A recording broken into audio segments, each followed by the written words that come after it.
And as set forth in the report after that investigation, if we had had confidence that the president clearly did not commit a crime, we would have said so. We did not, however, make a determination as to whether the president did commit a crime. The introduction to the volume 2 of our report explains that decision. It explains that under long-standing department policy, a president cannot be charged with a federal crime while he is in office. That is unconstitutional. Even if the charge is kept under seal and hidden from public view, that too is prohibited. The special counsel's office is part of the Department of Justice, and by regulation, it was bound by that department policy. Charging the president with a crime was therefore not an option we could consider. The department's written opinion explaining the policy makes several important points that further informed our handling of the obstruction investigation. Those points are summarized in our report, and I will describe 2 of them for you. First, the opinion explicitly permits the investigation of a sitting president because it is important to preserve evidence while memories are fresh and documents available. Among other things, that evidence could be used if there were co-conspirators who could be charged now. And second, the opinion says that the Constitution requires a process other than the criminal justice system to formally accuse a sitting president of wrongdoing. And beyond department policy, we were guided by principles of fairness. It would be unfair to potentially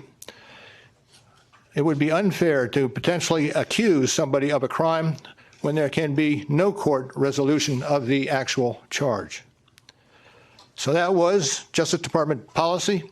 Those were the principles under which we operated, and from them we concluded that we would not reach a determination one way or the other about whether the president committed a crime.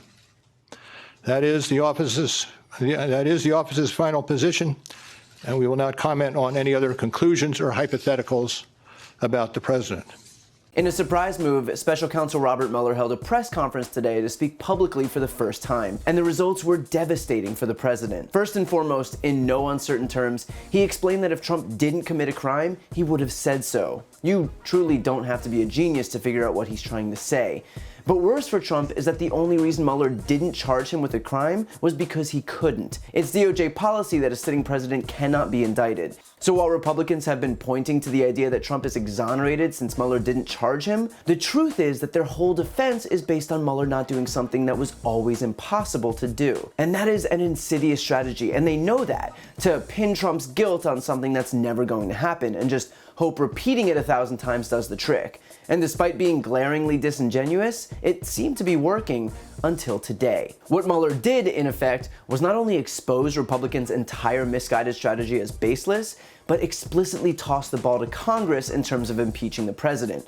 Mueller could not have been clearer in his statement that it wasn't his position to punish the president, that he's legally prohibited from doing so, but that Congress is not. And it's just a reiteration of his report in which he wrote that, with respect to whether the president can be found to have obstructed justice, Congress has authority to prohibit a president's corrupt use of his authority, that Congress may apply the obstruction laws to the president's corrupt exercise of the powers of office. It's almost like that's why Bill Barr hid the contents of the report and then tried to misrepresent it on multiple occasions. But no lie was more egregious than this by the Attorney General. On March 5th, we specifically asked him about the OLC opinion and whether or not he was taking the position that he would have found a crime but for the existence of the OLC opinion.